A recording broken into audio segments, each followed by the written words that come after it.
அனைவருக்கும் வணக்கம். நான் இந்திய பெண்ணை பாரதி பேசுகின்றேன்.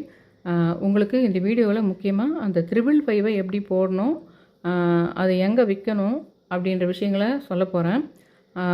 அது இல்லாமல் நீங்கள் அது இல்லாமல் எல்லோரும் சொல்கிற விஷயத்த கண்டிப்பாக நான் வரலட்சுமி நோன்புன்றதை எல்லார் வீடியோவும் நீங்கள் பார்த்துருந்தாலும் நானும் சொல்லணும், அதுக்காக சொல்ல போகிறேன். அது கூடவே நான் ஒரு அனௌன்ஸ்மெண்ட் ஒன்று இப்போ கொடுக்குறேன். அது என்னதுன்னா, நான் ஒரு புக்காகவும் எழுதி பப்ளிஷ் பண்ண போகிறேன். ஏற்கனவே நான் புக் எழுதி பப்ளிஷ் பண்ணால்தான் அதில் இப்போ இன்னொன்று எழுதி பப்ளிஷ் பண்ண போகிறேன். அதில் என்னென்னா ப்ளூ ஸ்கிரிப்ட்டு ஒயிட் ஸ்கிரிப்ட் அப்படி தான் அந்த புக்கோட பேரே ப்ளூ ஸ்கிரிப்ட் ஒயிட் ஸ்கிரிப்ட் தான் வச்சுக்கோங்களேன். அதில் இன்னும் ஒரு பேர் ஆட் பண்ணியிருக்கிறேன், அது மட்டும் இப்போ நான் சொல்லலை. ஆனால் என்ன பண்ணுறேன்னா, அந்த புக்கை நான் பப்ளிஷ் பண்ணுறதுக்கு முன்னாடியே வீடியோவில் போட போகிறேன். இத்தனைக்கும் நான் அது வெளிச்சமில் கூட போட போகிறதில்ல, டைரெக்டாகவே உங்களுக்கு சொல்ல போகிறேன் அந்த விஷயத்த.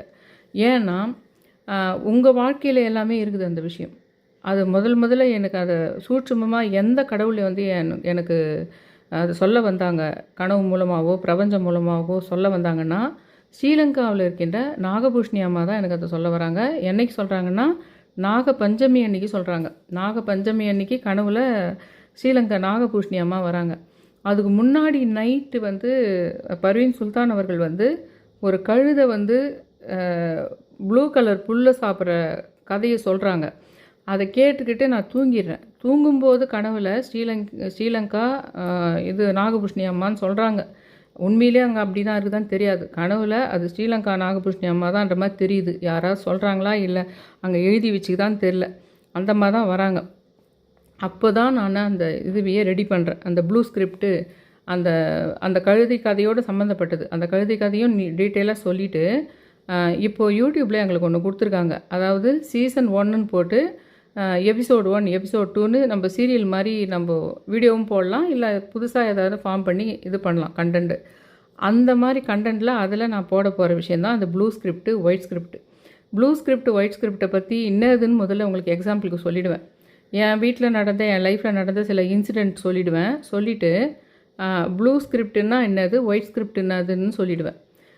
இதில் இன்னொரு முக்கியமான விஷயம் என்னென்னா, அது ஏதோ ஒரு விஷயம் இல்லை, உங்கள் வீட்டில் நடக்குது டெய்லி. அந்த ப்ளூ ஸ்கிரிப்ட் ஒயிட் ஸ்கிரிப்ட் விஷயம் உங்கள் வீட்லேயே நடக்குது டெய்லி. ஆனால் யாருக்கெல்லாம் ஒயிட் ஸ்கிரிப்ட் தெரியுமோ அவங்களுக்கு தான் ப்ளூ ஸ்கிரிப்டை கண்டுபிடிக்க முடியும். சரி, அதனால் என்ன அப்படின்னு நீங்கள் கேட்கலாம். அப்போது நாகபூஷணி அம்மாவை வணங்கினால் அதனால் உங்கள் வாழ்க்கையில் உங்களை சுற்றி இருக்கிறவங்க, அது உங்கள் வயிற்றிலேயே பிறந்த பசங்களுக்கும் உங்களுக்கும் கூட ஒரு பிரச்சனை இருக்கலாம், இல்லை உங்கள் கூட பிறந்தவங்களுக்கும் உங்களுக்கும் ஒரு பிரச்சனை இருக்கலாம், இல்லை உங்கள் எதிர் வீட்டில் இருக்கிறவங்களுக்கும் உங்களுக்கும் ஒரு பிரச்சனை இருக்கலாம், இல்லை காதல் சம்மந்தமான ஒரு பிரச்சனை இருக்கலாம், இல்லை கடன் சம்மந்தமான ஒரு பிரச்சனை இருக்கலாம். இது எல்லாத்துக்கு பின்னாடியுமே மனித உருவம் தாங்குது உங்களுக்கு. இதுக்கு எல்லாத்துக்கு பின்னாடியுமே ஒரு விலங்கு இல்லை, விலங்குகள் கதை வேறு. ஆனால் இதுக்கு எல்லாத்துக்கு பின்னாடியே இருக்குது மனிதனும், அந்த மனிதனுக்கு உள்ளே இருக்கின்ற அந்த மனம் என்ற சந்திரனும். இதுதான் விளையாடிக்கிட்டே இருக்குது. அந்த சந்திரன் கூட மற்ற கிரகங்கள் விளையாடிக்கிட்டே இருக்குது. மற்ற கிரகங்கள் எல்லாம் அது கூட சேர்ந்து காம்பினேஷன் விளையாடிக்கிட்டே இருக்குது. அதில் சென்ட்ரல் பார்ட்டில் இருக்கிற ஹீரோயின் யாருன்னு கேட்டால் அந்த சந்திரன் என்ற மனம். அதில் அந்த ப்ளூ ஸ்கிரிப்ட் ஒயிட் ஸ்கிரிப்ட்ன்றது என்னதுன்னா, ஒரு சைக்கலாஜிக்கலான அணுகுமுறை. அதுக்கு நம்ம கடவுளை சேர்க்க போகிறோம். ஆனால் ஃபஸ்ட்டு எனக்கு அதை சொன்னது நாகபூஷணி அம்மா தான், ஸ்ரீலங்கா நாகபூஷணி அம்மா தான்றதுனால அந்த விஷயத்துலலாம் உங்களுக்கு அதுலேருந்து விடுபடுறதுக்கு நாகபூஷணி அம்மா வணங்கினா உங்களுக்கு இது பண்ணுவாங்க போல் இருக்குது. 2வது ராகுவும் அதில் வருதுன்றதுனால நான் நாகபூஷணி அம்மாக்கிட்டே கேட்டுக்குவேன். அதை கேட்டுக்கிட்டு எந்த மாதிரியான பிரச்சனைகளுக்கு எந்த கடவுளை பண்ணால், இன்னத்துக்கே நீங்கள் வரலட்சுமி நோன்புக்காக மட்டும்தான் பார்க்க வந்திருப்பீங்க இதை. ஆனால் நான் முதல்ல ஒரு அனௌன்ஸ்மெண்ட்டு ஒவ்வொரு வீடியோலையும் அதை சொல்லிடுறேன். அப்போ தான் நீங்கள் அந்த விஷயத்தை நான் சொல்ல வரும்போது அதை கவனிப்பீங்க. இல்லைன்னா நீங்கள் கவனிக்க மாட்டீங்க. அது என்னதான் ப்ளூ ஸ்கிரிப்ட் ஒயிட் ஸ்கிரிப்ட் அது போயிட்டோன்னு நினைப்பீங்க. நீங்கள் அது உங்கள் வாழ்க்கையில் இருக்குதுங்க. அந்த விஷயத்தை மட்டும் நீங்கள் புரிஞ்சுக்கிட்டீங்கன்னா நான் சொல்லி, நீங்கள் ரொம்பலாம் கோயில் போக தேவையில்லை. நீங்கள் ஒரு பழனி கோயிலுக்கு போகணுன்னு வச்சுக்கோங்களேன், பேரில் பழனியில் இருக்கின்ற முருகான்னு சொல்லிட்டு எதனா நம்பரோ எதனா ஒன்று எழுதி போட்டால் உங்கள் வீட்டுக்கே வந்துடுவார் அவர். நான் இன்றைக்கி ஒரு விஷயம் சொல்லியிருந்தேன் பார்த்தீங்களா, வாசப்படியை தொடச்சி கூப்பிடணும் அப்படின்னு. அது மாதிரி நான் காலையில் இன்றைக்கி வளப்பிறை சஷ்டி ஆவணி 1ஆம் ஆவணி மூல சித்தரையும் கூப்பிடுங்க, இவங்களையும் கூப்பிடுங்க நான் கூப்பிட சொன்னேன். எங்களுக்கு ஒரு வகையில் அங்காள பரமேஸ்வரி கூட குலதெய்வம், அதனால் நான் கூப்பிட்டேன். அவங்க ஒரு விதமாக உள்ளே வந்துட்டாங்க. நான் கூப்பிட்டு வாசப்படியை தொடச்சேன். கொஞ்ச நேரம் பார்த்தா முதல்ல அங்காள பரமேஸ்வரமா வந்தாங்க. அது எப்படின்னா, ஒரு லே ஆஃப் நடக்குது, ஒரு வியூவர் தான், எனக்கு ஒரு லே ஆஃப் நடக்குது எங்கள் கம்பெனியில், நல்ல போஸ்டிங்கில் இருந்தேன், எனக்கு பயமாக இருக்குது, அதுக்குள்ளவே ஒரு நல்ல வேலை கட்டணும் எனக்கு, நீ வேண்டுக்கா அப்படின்னு சொல்கிறாங்க. ஏன்னா அவங்களே நான் அங்காள பரமேஸ்வரியை தான் பார்ப்பனே. உடனே நான் என்ன பண்ணுறேன், மேல்மலையனூர்லேருந்து நான் வாங்கிட்டு வந்த அங்காள பரமேஸ்வரி படம் வீட்டுக்கு வாசப்படிக்கு நேராகவே இருக்குது. அதில் வீடியோவே எடுத்து அவங்களுக்கு அவங்க பேர் சொல்லி அதுக்குள்ளே வேலை அவங்க நினைக்கிற டேட்டுக்குள்ளே அந்த வேலை அவங்க எதிர்பார்க்குற வேலை கிடச்சிடணும்னு அந்த அங்காள பரமேஸ்வரியை வேண்டுறேன். அவங்க மேலேயே அங்காள பரமேஸ்வரி சாமி வரும் எப்பவுமே. அதனால் அங்காள பரமேஸ்வரி வந்தாங்க. வந்த உடனே நான் முருகரையும் இன்றைக்கி கூப்பிட்டேன். அதனால் அந்த முருகர் எப்பவுமே அப்படி தான் வருவாங்க. அவங்க எங்கள் வீட்டில் தண்ணி கேன் போகிறவங்க கரெக்டாக கிருத்திகை வளபிர சஷ்டியில் நேச்சுரலாக வர மாதிரி இருக்கும். இல்லைனா மற்ற சமயத்துலலாம் வியாழக்கிழமை தான் வருவாங்க அவங்க. நான் காட்டுறேன் பாருங்கள், ஒரு சின்ன வீடியோ கிளிப் காட்டுறேன் பாருங்கள். நம்ம எதை நினச்சி கூப்பிட்றோமோ, இந்த 555 எழுதுது இங்கே பாருங்கள், இந்த மாதிரி 333 எழுதி இந்த பிரபஞ்சத்தின் சாவி சாவித்திரி தேவி அப்படின்னு சொல்லிட்டு 3 சாவி வச்சுக்கணும்னு சொல்லுவோம் பாருங்கள். அதையும் அதை வச்சு 333 எழுதி, ஏன் தெரில இந்த 333 நம்பர் வந்து நிறைய வந்து ராமாயணத்து கூடவும் சுகபிரம்மர் கூடவும் ரொம்ப கனெக்ட் ஆகுது. நான் பார்க்கும்போதெல்லாம் ராமாயணமான சம்மந்தப்படுது, இல்லைன்னா இது சுகபிரம்மராவது சம்மந்தப்படுறாங்க. அந்த நேரத்தை பார்க்குறேன். சுகபிரம்மரை நான் கும்பிடும்போதெல்லாம் இந்த நேரத்தை பார்க்குறேன். இல்லை எப்படியானா இந்த 333 கனெக்ட் ஆகுது. பிரபஞ்சத்தின் சாவி சாவித்திரி தேவி, 3 சாவிகள் சாவித்ரி அப்படின்னு இங்கே வச்சுருக்கேன் பாருங்கள். இது என்னுடைய சேனல் லோகோ. இது வந்து 3D லோகோ. இது இங்கே வச்சுருக்கேன் பாருங்கள். நான் இதை அந்த மாதிரி இந்த 555 கதை கூட அப்படி தான்.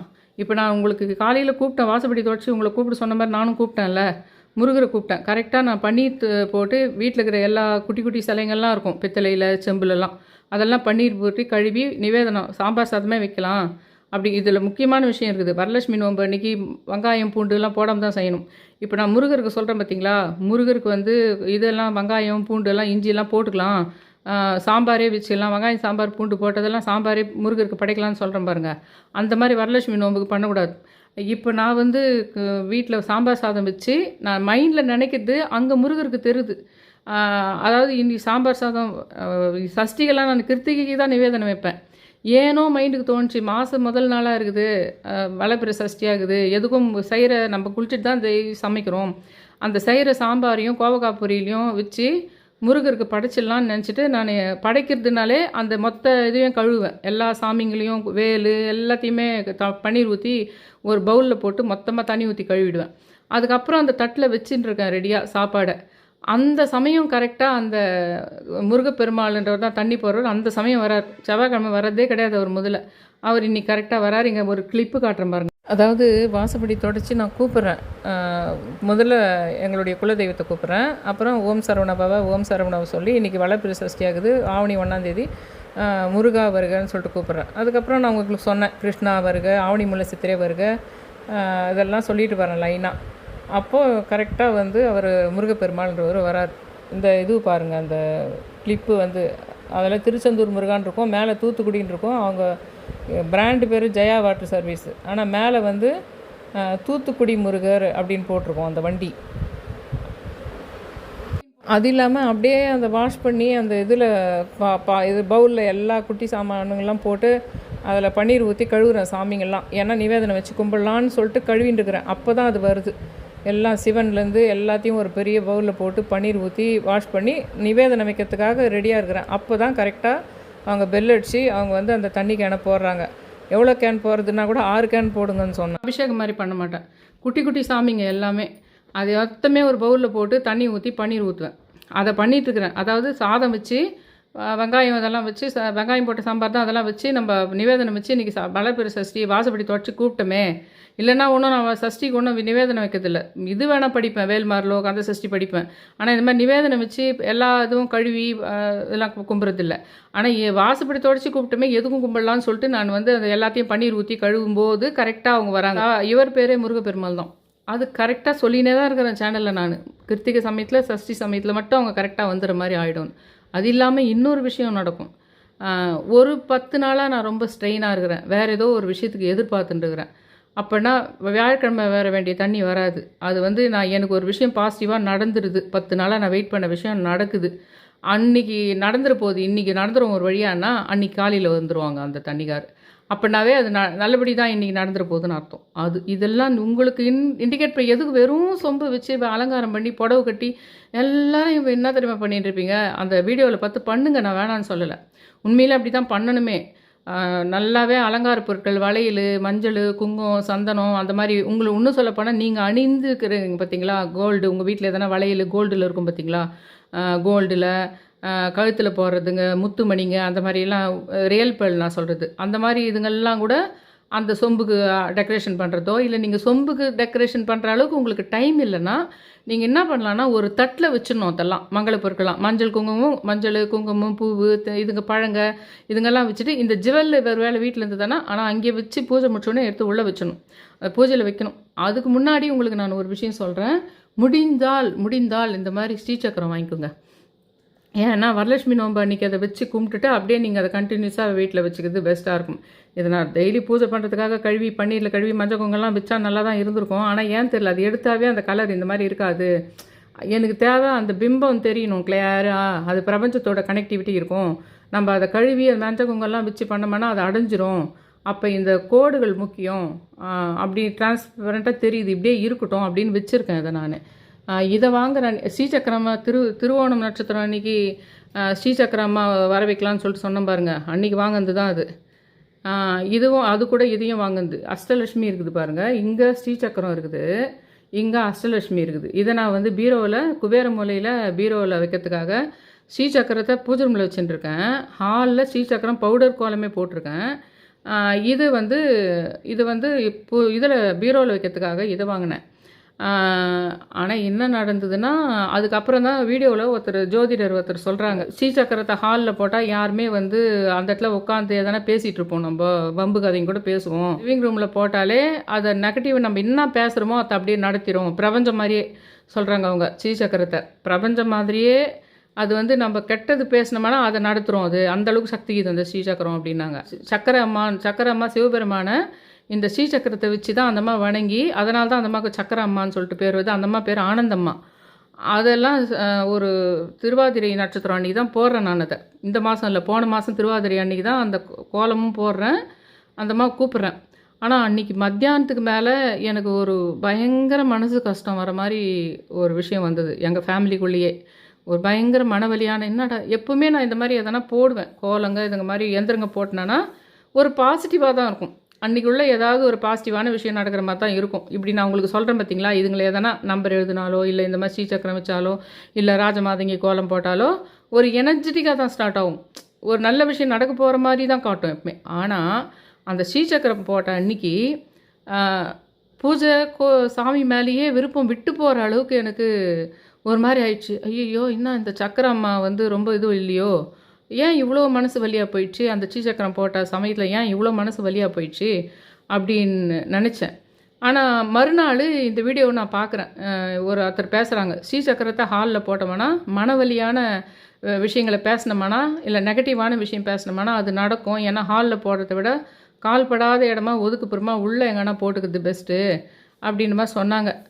ஆனால் எங்கள் வீட்டில் ஹால் பக்கமே நாங்கள் போகிறதில்ல, ரொம்ப போகும்போது வரும்போது ஒரு பாத் மாதிரி யூஸ் பண்ணுறோம், அவ்வளோதான். அவங்க அந்த வீடியோ பார்த்த அன்றைக்கி 3வது நாள் நான் அந்த வீடியோ பார்த்த அன்றைக்கி எங்கள் ஹஸ்பண்ட் அந்த கோலத்துக்கு பக்கத்துலேயே நின்று ஒன்று சொல்கிறார், ஒரு முக்கியமான ஒரு விஷயம் சொல்கிறார். இந்த நிமிஷத்துலேருந்து கொஞ்சம் பாசிட்டிவாக மூவ் ஆக ஆரம்பிச்சிது.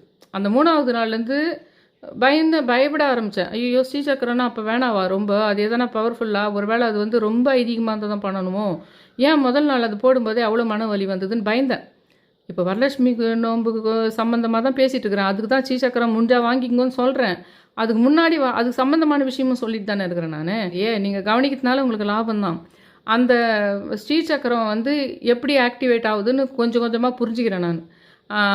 அது ஃபஸ்ட்டு டே ரொம்ப ஸ்ட்ராங்காக இருக்கும், ரொம்ப அழுத்தம் கொடுத்து கொஞ்சம் கொஞ்சமாக அந்த திருவாதிரை நட்சத்திரத்துலேருந்து அடுத்த திருவாதிரை நட்சத்திரம் வரத்துக்குள்ள பல மாற்றங்கள் நடந்துடுச்சு.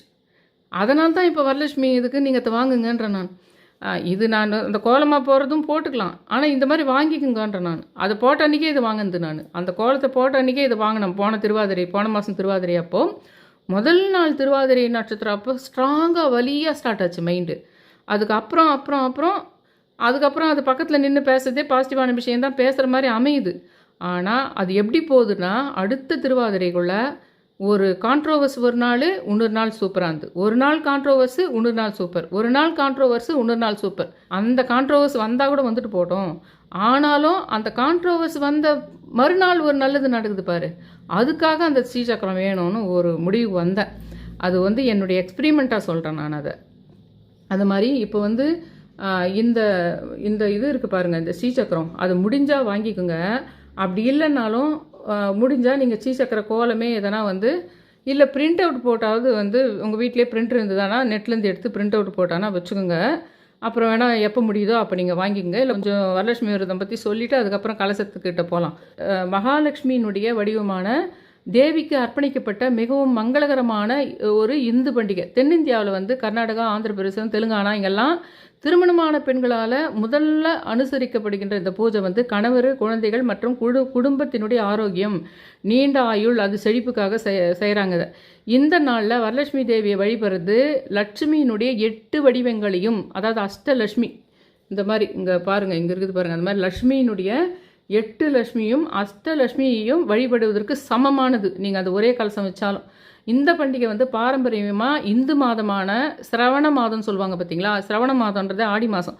ஆடி மாதத்தில் வர்ற பௌர்ணமிக்கு முன்னாடி, அதாவது பௌர்ணமி ஆவணிக்கு கூட போயிடும். ஆவணிக்கு அந்த பௌர்ணமி போயிட்டா கூட அந்த பௌர்ணமிக்கு முன்னாடி வர வெள்ளிக்கிழமை தான் இந்த வரலட்சுமி நோன்பு கும்பிட்றதுன்னு இருக்குது. அதனால் 21 தான், நீங்கள் எல்லா வீடியோவிலும் பார்த்துட்டு இருப்பீங்க. அதனால் 21ஆம் தேதி தான் நம்ம சவுத் இந்தியாவை பொறுத்த வரைக்கும் வரலட்சுமி இது கும்பிடணும். ஆனால் வடக்கு பக்கம்லாம் உங்களுக்கு 28ஆம் தேதி தான் அவங்களுக்கு கரெக்டாக அவங்களுடைய கேலண்டர் படி அப்படி தான் வருதான் அது. தென்னிந்திய பாரம்பரியம் தமிழ்நாடு, கர்நாடகா, ஆந்திர பிரதேசம், தெலுங்கானா 2026 ஆகஸ்ட் 21 வெள்ளிக்கிழமை. வட இந்தியாவில் திரிக் பஞ்சாங்கம் கணக்கீடில் என்ன சொல்கிறாங்கன்னா ஆகஸ்ட் 28 சொல்கிறப்படுது. ஏன்னா அது போய் என்ன ஆகிடுதான்னா ரஷாபந்தன் கூட ஜாயின் ஆகிடுதான் அது. சில சமயத்தில் நம்ம வரலட்சுமி நோன்பு கும்பிட்றதுக்கு ஈக்குவலாக தான் அவங்க ரஷாபந்தன் கும்பிட்ற டே. அவங்க வரலட்சுமினே ஒன்று கும்பிடுவாங்க, கும்பிட மாட்டாங்க. ஆனால் நம்ம வரலட்சுமி கும்பிட்ற அதே மாதிரி கணக்கு தான் அவங்க நாட்காட்டியில் ரஷாபந்தன் வருது. அதுவும் உங்களுக்கு சொல்கிறேன். அப்புறம் மாலையில் கும்பலக்னம் பிரதோஷ காலமாக இருக்குது. மாலை 6:16 6:15 7:52 வரைக்கும் கும்பலக்னம் இருக்குது அந்த சமயத்தில். ஆனால் மெயினாக நம்ம வரலட்சுமி நோம்பே ஈவினிங்கில் தான் நம்ம எப்போவுமே பார்த்துக்குறோம் கும்பிட்றது. அதனால் ஈவினிங்லேயே கும்பிடுங்க. நீங்கள் காலையில் 6 மணிக்கு தான் இது பண்ணணும்னு இல்லை. மற்றபடி வேலைக்கு போகிறவங்க எதனா அதுக்குள்ளே முடிச்சுட்டு போகணும் அப்படி எதனா கான்செப்ட் இருந்தால் வேணால் நீங்கள் பண்ணலாம். அந்த மனம் மாதிரி இருக்கிறது ரொம்ப பெஸ்ட்டு. முடிஞ்ச வரைக்கும் அதுங்கெல்லாம் வாங்கி வச்சுக்கோங்கன்ற நான். சில பூஜைங்களுக்கு அப்போல்லாம் எனக்கு தோணாது எது பண்ணான்னு தோணும். உண்மையிலே அந்த மரப்பலகை மேலே வைக்கிறதுக்கு ஒரு காரணம் இருக்குது. அதனால் முடிஞ்ச வரைக்கும் உங்கள்கிட்ட இல்லைன்னா கூட நீங்கள் ஒரு மனை அதுக்குன்னே வச்சுக்கணும், மற்றதுக்கெலாம் யூஸ் பண்ணக்கூடாது. ஒரு மனை இருக்கிறது பெஸ்ட்டு. தீய சிவப்பு இல்லைனா மஞ்சள் நிற துணியை அது மேலே போடணும். முடிஞ்சால் அது மேலே ஒரு குட்டி கோலம் மாவில் எதனா ஒரு ஸ்டார் கோலம் மாதிரி எதனா இதில் ஸ்ரீசக்கரம் போடாதீங்க. ஏன்னா அது கலையும். மேலே துணி போட்டோம்னா கலையும். ஸ்ரீசக்கரம் கலையக்கூடாது. சாதாரண கோலம் போட்டுட்டு குபேர பூஜை கூட அப்படி தான் பண்ணுவோம் நம்ம. அதனால் ஒரு கோலம் போட்டுட்டு அது மேலே மஞ்சள் துணியோ சிவப்பு துணியோ மேலே போட்டுட்டு அதுக்கப்புறமா அது மேலே முடிஞ்ச வரைக்கும் டெக்கரேட் பண்ணி புடவெல்லாம் கட்டி வைக்கிறாங்க பார்த்தீங்களா, அந்த மாதிரி வைக்கலாம். இல்லைனா நீங்கள் அந்த புடவையை டெக்கரேட் பண்ணி வைக்கிறாங்க பார்த்தீங்களா, அதை தனியாக பக்கத்தில் வச்சுக்கலாம். இந்த மனை மேலே நீங்கள் படம் வச்சு 2 பக்கம் குத்து விளக்கு வைக்கிறது தான் ரொம்ப கரெக்டாக இருக்கும் உங்களுக்கு. அந்த நிவேதனம் வைக்கிறதுக்கு அந்த இடத்துல சுற்றி எதனா கோலங்க போகிறதுக்கோ இல்லை சுற்றி இதுங்க நிவேதன வாழையில போட்டு இதெல்லாம் பண்ணுறதுக்கு நல்லாயிருக்கும். நீங்கள் இது ஒரு கார்னரில் எங்கன்னா வேணால் ஒரு சொம்பு உயரமாக குத்து விளக்கு டெக்கரேட் பண்ணி புடவை கட்டி நகை போட்டு அப்படி வச்சுக்கலாம். ஆனால் அந்த மனை மேலே முடிஞ்ச வரைக்கும் ஒரு லக்ஷ்மி படம் மாதிரி வச்சு அதுக்கு பூ போட்டு முடிஞ்ச வரைக்கும் தாமரை பூ முடிஞ்சால் வாங்குங்க, ரொம்ப பெஸ்ட்டு. இப்படி இல்லைனா சாதாரணமாக நீங்கள் மல்லிப்பூ அந்த மாதிரி வாசனையற்ற மெயினாக சாமந்தி பூ, துளுகு சாமந்தி இதெல்லாம் வாங்கவே வாங்காதீங்க கண்டிப்பாக. அந்த மாதிரி வாங்கிட்டு நீங்கள் அதை துணியை போட்டுட்டு அது மேலே மகாலட்சுமி படத்தை வச்சுட்டு கலசத்துக்கு வெள்ளியிலையோ பித்தளையிலையோ உங்கள்கிட்ட செம்புலையோ சொம்பு இருந்ததுன்னா அதில் கீழே வாழையிலையோ இல்லை கீழே ஒரு தட்டு வச்சு, அந்த தட்டு கூட உங்கள்கிட்ட வீட்டில் வெள்ளியிலையோ பித்தளையிலையோ இருந்தால் அந்த தட்டையும் அதே மாதிரி வச்சு அதில் கொஞ்சம் பச்சரிசி போடணும். அந்த பச்சரிசி மேலே தான் இதை எழுதி வைக்க சொல்ல போகிறவங்கள. அந்த பச்சரிசிக்கு மேலே தான் இந்த 555 மேட்ருக்கு வர போகிறேன். நீங்கள் வீடியோ ஃபுல்லாக பார்த்தா தான் புரியும். ஒரு விஷயமே ரொம்ப அது கூட சம்மந்தப்பட்ட விஷயம் பேசிகிட்டு இருக்கிறேன். அது மாதிரி அம்மன் முகம் கொண்ட முகம் மட்டும் இருக்கும். தேங்காய் மேலேயே அப்படியே நீங்கள் முகத்தையும் வச்சிடலாம். இல்லை நீங்கள் அந்த வேறு ஏதோ டெக்கரேட் பண்ணியிருக்கிறீங்க அதுக்கு தான் அந்த முகம் வச்சுருங்கனாலும் பரவாயில்ல. அப்போ நீங்கள் ஒரு தேங்காய் மட்டும் அந்த கலசத்துக்கு வைக்கிறீங்கன்னா அது மேலே ஜாக்கெட் துண்டியே அப்படி மடித்த மாதிரி அப்படி போட்டு விட்டுடலாம் உங்களுக்கு. பூ போட்டு விட்லாம். இல்லை ஒரே ஒரு முகம் 2 முகம் இருந்ததுன்னா அந்த டெக்கரேஷனுக்கு ஒரு முகமும், இந்த சொம்பு மேலே வைக்கிற தேங்காய் மேலே ஒரு முகமும் கூட வைக்கலான்னு வச்சுக்கோங்களேன். ஒரு நல்ல பட்டு இருக்கிற மாதிரி அது வந்து பட்டு ப்ளவுஸே இருந்ததுன்னா கூட அதெல்லாம் போட்டு அது வெறும் கலசத்துக்கே கூட நீங்கள் நகைகள் இதெல்லாம் போடலாம். இல்லை டெக்கரேஷன் புடவைங்கள்லாம் பண்ணியும் பண்ணலாம். புனிதமான இதுவாக மஞ்சள், குங்குமம் அந்த இது மேலே, அந்த கலசத்து மேலே, அந்த சொம்பு மேலே மஞ்சள் பூசி அதை சுற்றி குங்குமம் வச்சு அதெல்லாம் பண்ணணும். கண்டிப்பாக வெத்தலை பாக்கு கண்டிப்பாக வாங்கணும். அப்புறம் நீங்கள் அதில் ஒரு காயின்ஸ் முடிஞ்சால் 5 ரூபாய் இல்லைன்னா 6 ரூபாய் போடுங்க. அந்த இதுக்குள்ளே நீங்கள் தண்ணி வச்சாலும் பரவாயில்ல, உள்ளே அரிசி வச்சாலும் பரவாயில்ல, உள்ளே தண்ணி ஊற்றினாலும் பரவாயில்ல. மாயில் வந்து 5னா வச்சுக்கோங்க, 5 வச்சுக்கோங்க. சில சமயத்தில் நம்ம 6 வச்சா பெஸ்ட்டு. ஆனால் இதுக்கு நீங்கள் 5 வைங்க. ஏன்னா 555 தான் இந்த மாதிரி நான் கொண்டு போகிறேன். 3 5 கூட்டினா 15, 15 கூட்டினா 15 6, வெள்ளிக்கிழமைன்னா 6, அதுவும் கனெக்ட் ஆகிடும் உங்களுக்கு. அதனால் 555 ரொம்ப பெஸ்ட்டான இது வரலட்சுமிக்கு. நம்ம சடங்கு பொருட்களில் மெயினாக நீங்கள் அன்றைக்கி தீபம் ஏற்றுறது நெய் தீபம் ஏற்றுங்க. அன்றைக்கி நீங்கள் நெய் தீபம் தயவு செஞ்சு ரொம்ப பழசு விளக்கு தானே அப்படின்னு சொல்லிட்டு ரொம்ப பழைய நெய்யெல்லாம் வந்து ஏற்றிடாதீங்க தயவு செஞ்சு. இது ஒரு விஷயம் எப்பவுமே சொல்லணுன்னே நான் நினச்சிட்ருக்கேன். அதை விட நீங்கள் சாதாரண நல்லெண்ணெயிலே ஏற்றிடலாம். நீங்கள் ஒரு பழைய நெய்யில் ஏற்றத்தை விட ஒரு நல்லெண்ணெயிலே நீங்கள் ஏற்றிடலாம். அதனால் நல்ல கொஞ்சம் டைம் டேட் இருக்கிற நெய், ஓரளவுக்கு நல்ல ஃப்ரெஷ் நெய்யாக இருக்கணும். நெய்யே அது ரொம்ப லட்சுமி கடாட்சத்தையும் உங்கள் வீட்டில் செல்வ வளத்தையும் கொண்டு வரது. கடன் தீக்கிற விஷயம் இருக்குது. எப்போ பார் கேட்குறீங்களே கடன் தீக்கணும், ஒருத்தர் ஏமாற்றிட்டாங்க அது திரும்ப வரணும், இல்லை திருடு போன இது வரணும். இது எல்லாத்துக்குமே நெய் தீபம் ரொம்ப ரொம்ப முக்கியம். அது ஒரு விதமாக பிரபஞ்சத்தில் ஒர்க் அவுட் ஆகுது அந்த மேட்ரு. அதனால் நெய் தீபம் அன்றைக்கி ஏற்றிக்குங்க. நல்லபடி சாம்பிராணி ஊதுவத்தி வாசனை வீடு ஃபுல்லாக துடைச்சிருக்குது, வாசப்படியில் மாயலை இதுங்கெல்லாம் வந்து நீங்கள் அன்றைக்கி பண்ணுங்கள். அன்றைக்கி என்ன பண்ணுவாங்கன்னா மெயினாக மஞ்சள் நூலில் 9 முடிச்சு போட்ட ஒரு மஞ்சள், மெயினாக இதுக்கு பொந்து நூல் தான் யூஸ் பண்ணுவாங்களே. அந்த பொந்து நூல் தான் அதுக்கு கரெக்டாக இருக்கும். நீங்கள் தாலி கயிறு மாதிரி வாங்கினீங்கன்னா, இல்லைன்னா நோம்பு கயிறு வாங்கலாம். இல்லைன்னா தாலி கயிறு வாங்கணும்னா அது கனமாக இருக்கும். அதை கழுத்தில் கட்டி வச்சுக்கிட்டு இருக்குதோ, இல்லை ஒரு 3 நாள் வச்சுன்னு இருப்பாங்க கட்டி கழுத்துலையோ இல்லை கையிலையோ. அந்த மாதிரி வைக்கிறதுக்கெல்லாம் அது பொந்து நூல்லாம் ரொம்ப மெலீஸாக இருக்கும். அதையே 4 லேயர் கூட வச்சுக்கிட்டு அதில் 9 முடிச்சுகள் போட்டுக்கலாம். இது வரைக்கும் இருக்குது. சுத்தம் செய்கிறது பிரம்ம முகூர்த்தத்துலேயும் நீங்கள் செய்யலாம், இல்லைனா ஈவினிங்கும் செய்யலாம். ஃபஸ்ட்டு பிள்ளையார் அந்த இடத்துல வந்து ஒரு வெத்தலையில் ஃபஸ்ட்டு பிள்ளையாரை மஞ்சளை தண்ணி ஊற்றி பிசைஞ்சு கூம்பு மாதிரி வைக்கணும். பிரமிட் மாதிரி இருக்கும் பார்த்தா. அது பிள்ளையார், மஞ்சள் பிள்ளையார் தான் மெயினாக. அதை வச்சு அந்த பிள்ளையாருக்கு கொஞ்சம் பூ வச்சு குங்குமம் வச்சு அந்த பிள்ளையார்கிட்ட இப்போ நடக்கிற நான் இப்போ பண்ணுற இந்த பூஜையில் எந்த சடங்கில் நான் செய்கிற சடங்கில் எந்த தடையுமே வரக்கூடாது, தடை இல்லாமல் நீக்கி க்ளீனாக தப்பு இல்லாமல் அந்த பூஜையை நான் செய்து முடிக்கிற பண்ணுன்னு அந்த பூ போட்டு அந்த பிள்ளையார்கிட்ட வேண்டினோம். அந்த பிள்ளையார்கிட்ட தனியாக ஒரு வாழைப்பழம் வச்சுக்கணும் வெத்தலை பாக்கில். இந்த கலசத்துக்கு எதிர்க்க இந்த இதுக்கு இந்த படம் லக்ஷ்மி படத்துக்கு எதிர்க்க அதுக்கு தனியாக வெத்தலை பாக்கு பழம் வச்சிடணும்.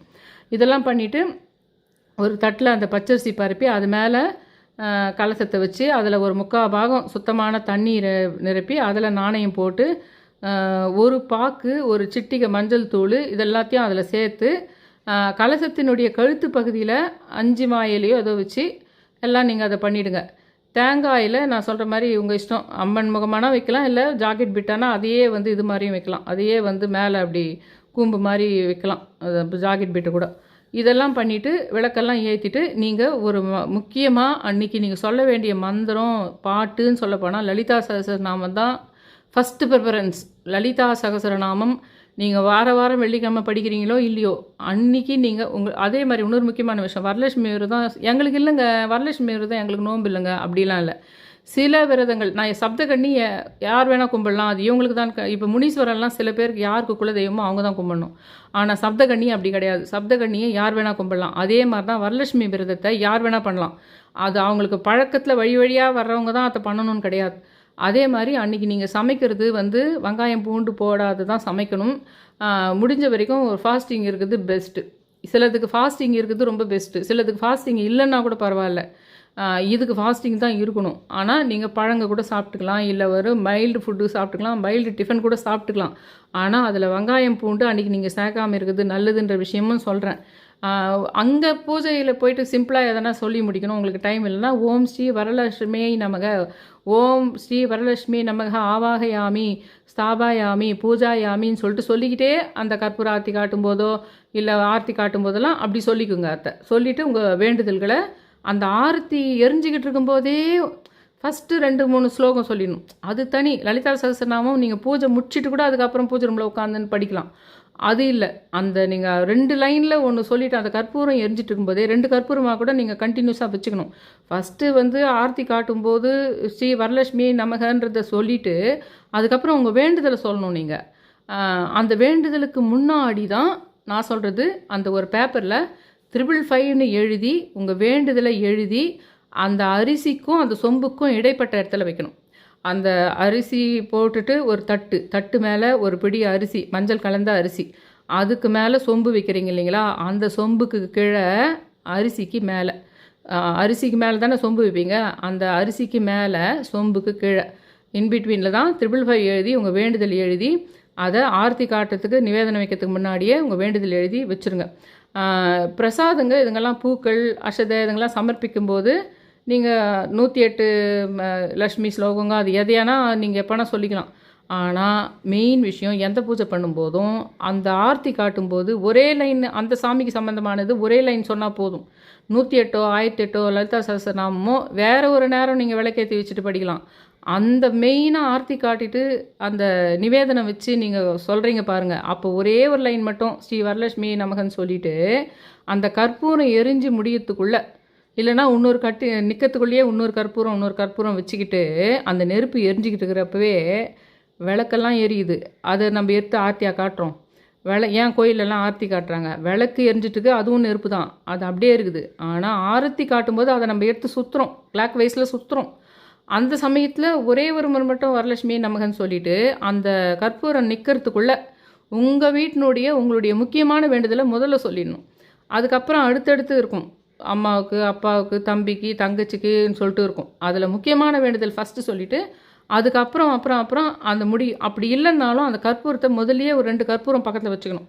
அந்த கற்பூரம் நிற்கிறதுக்குள்ளே இன்னொரு கற்பூரம் வச்சுக்கணும். உங்களுடைய மொத்த வேண்டுதல் கிளாக் வைஸில் நீங்கள் ஸ்லோவாக சுற்றணும். வேகமாக சுற்றினா பட்டுன்னு நிற்கும் கற்பூரம், அப்போ மனசுக்கு கஷ்டமாக இருக்கும். அது ஸ்லோவாக சுற்றணும். அந்த உங்கள் மொத்த வேண்டுதலை முடிக்கிற வரைக்கும் பண்ணணும். அப்புறமா நீங்கள் ஒரு டைம் இருக்கும்போது விளக்கு ஏற்றிக்கிட்டு நீங்கள் 1008 முறை சொல்கிறதோ லலிதா சஹஸ்ரநாமம் சொல்கிறதெல்லாம் அதெல்லாம் அப்புறம் சொல்லலாம். அப்போ நீங்கள் எரிஞ்சிட்டு இருக்கிற அந்த குத்து விளக்கு எரிஞ்சிட்டு இருக்கிறதோ ஏதோ ஒரு தீபம் எரிஞ்சுட்டு இருக்கும், அதுவே போதும் அதுக்குன்னு சொல்லலாம். அந்த மாதிரி இது வந்து நான் எல்லா விஷயத்தையும் சொல்லிட்டேன்னு நினைக்கிறேன். சொன்னதையே மறுபடியும் திரும்ப சொல்ல வேணாம்னு நினைக்கிறேன். நான் சொல்கிற இது வந்து நீங்கள் பண்ணி பாருங்கள். இது எப்படி தெரியுங்களா, உங்களுக்கு அது நிறைவேறும்ன்றது எப்படி தெரியுங்களா, 5ன்ற வார்த்தையை இப்போ நான் சொன்ன விஷயம் நான் காமிச்சேன் பார்த்தீங்களா, இப்போ வீட்டுக்குள்ளே வந்ததுன்னு, வீட்டுக்குள்ளே அந்த முருகர் வந்துட்டார். நான் காலையில் முருகரை கூப்பிட்டேன், அவர் வந்தார், நான் பூஜை பண்ணும்போது கரெக்டாக அந்த டைமில் வந்தாங்க. அதே மாதிரி இந்த 555 நான் சொன்ன விஷயம், நான் சொன்னது சும்மா ஏனாதானோ கிடையாது, அது மெய்தான்றதுக்கு லக்ஷ்மின்ற பெயர், 5ன்ற நம்பரு, இல்லை 555ன்ற நம்பரு, இதுங்க எல்லாமே ஏதோ ஒரு வகையில் உங்கள் கூட கனெக்ட் ஆகும். அது நீங்கள் கவனிச்சிட்டு இருந்தாலே உங்கள் வேண்டுதலும் நிறைவேற போகுது. அதே சமயத்தில் நீங்கள் செஞ்ச பூஜை முறை, அந்த 555 முறை நீங்கள் எழுதுந்து சும்மா சொல்லலை, யாரோ பிரபஞ்சமே கடவுளே உங்ககிட்ட அது இண்டிகேட் பண்ணிட்டு போயிருக்குது. அதை நீங்கள் செஞ்சிட்டீங்க, அது கடவுள் ஏற்றுக்கிட்டாரு, அது நடக்கவும் போகுது அப்படின்றதுக்கான சாட்சி தான் அதெல்லாம். அதனால் தயவு செஞ்சு என் சேனலை சப்ஸ்கிரைப் பண்ணி ஷேர் பண்ணி ஆல்ன்ற நோட்டிஃபிகேஷன் பெல் பட்டனை ப்ரெஸ் பண்ணுங்க. ரொம்ப ரிக்வஸ்ட் பண்ணி கேட்டுக்கிறேன். Thank you all. வெளிச்சம் நம்பரில் ஜாயின் பண்ணுங்கன்னு கெஞ்சி கேட்டுக்கிறேன். தயவு செஞ்சு அந்த ப்ளூ ஸ்கிரிப்ட் ஒயிட் ஸ்கிரிப்ட் விஷயத்தை பற்றி நான் பேசும்போது எனக்கு நிறைய பேர் நீங்கள் ஆதரவு தரணும் அந்த விஷயத்துக்கு. அது உங்கள் வாழ்க்கையை மாற்றதாக இருக்கும். அதை நீங்கள் கேட்கறதுனால நீங்கள் எங்குமே போய் தூர கோயிலுக்கெல்லாம் போகணும், அதிகமான பூஜை பண்ணணும், வீட்டில் நிறைய சாமி படங்கள் இருக்கணும், எதுவுமே தேவையில்லை. அது ஒரு சூட்சமும், அதுவும் கூட சில கடவுளை மட்டும் நம்ம கனெக்ட் பண்ணிக்குவோம். அந்த கடவுளுடைய பேர் எந்த ஊரோ அதை மட்டும் நம்ம சேர்த்துக்குவோம். நம்பர் மூலமாக இது மூலம் தான் பண்ணுவோம். நம்ம சுற்றி இருக்கிற படங்களையும் சிலைகளையும் ரொம்ப குறைச்சிக்குவோம். ஆனால் அந்த ப்ளூ ஸ்கிரிப்ட் ஒயிட் ஸ்கிரிப்ட்ன்றது மட்டும் என்னான்னு தெரிஞ்சுக்கணும். அது சந்திரன் என்ற கிரகத்தோடு மட்டும் நம்ம கனெக்டிவிட்டியில் பண்ணுற அது ஒரு மெத்தடு. அதை நான் சீசன் 1ல் இது பார்ட் 1 பார்ட் 2 அந்த மாதிரி போட போகிற ஒரு விஷயம். அதில் எனக்கு எல்லாரும் நீங்கள் ஆதரவு தரணும். அதை நீங்கள் எல்லாரும் நான் சொல்கிறத புரிஞ்சுக்கணும். அது உங்கள் வாழ்க்கையில் நீங்கள் அப்ளை பண்ணி பார்க்கணுன்றது எனக்கு நான் ரொம்ப ரிக்வெஸ்ட் பண்ணி, வெளிச்சம்ன்றதுக்கு விட தாண்டி அந்த வெளிச்சம் மெம்பரில் நீங்கள் ஜாயின் பண்ணுங்கன்னா கூட நீங்கள் காசு கட்டணும். அதுக்கு இதில் காசு கட்டுற வேலை கூட கிடையாது. இது நீங்கள் கவனித்தா போதும், அது உங்கள் வாழ்க்கையில் அப்ளை பண்ணியா போதும்னு சொல்லிட்டு ரொம்ப ரிக்வெஸ்ட் பண்ணி கேட்டுக்கிறேன். Thank you all.